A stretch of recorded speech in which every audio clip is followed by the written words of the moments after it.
అట్లా ఇచ్చారు. అప్పటికి ఆ అప్పులు అట్లాగే ఉంచడం వల్ల ఆయన వడ్డీలకి సరిపోయింది వీళ్ళ డబ్బులు. అది అవును. కొంతమందికి చివర్లో ఇచ్చారు.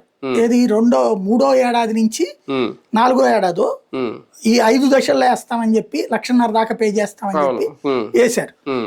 అది బల్క్ అమౌంట్ తీసుకున్నారు. వాళ్ళకి వడ్డీలు పడ్డాయి, కానీ వాళ్ళకు ఒక ఎక్కువ రూపాయి వచ్చినట్టే.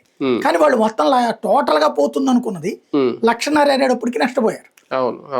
మీకు కేసీఆర్ అట్లా ఇస్తానని చెప్పి చివర్లో వేసాడు, అతనికి దెబ్బతిన్నాడు అక్కడ చివర్లో అయింది. అతను పూర్తిగా చేయకపోవడం. విజయ్ మాత్రం ఆ విషయంలో మెచ్చుకోవాల్సింది ఏంటంటే ఇమ్మీడియట్ గా చేస్తున్నాడు.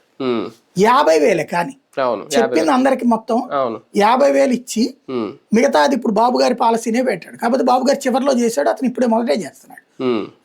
50,000 దాటాక 50,000 ₹1 నుంచి 70,000 దాకా ఇంత 15,000 వేస్తాం, 70,000 నుంచి పైన అయితే ఇంత వేస్తాం, ఇట్లా పెట్టుకొచ్చాడు.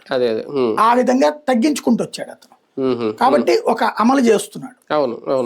రేపు బస్సులు ఇక్కడ కూడా బాబు గారు అందే చెప్పిందే నిరూపించాడు. బస్సులు వాళ్ళు కూడా చేస్తారు బస్సులు.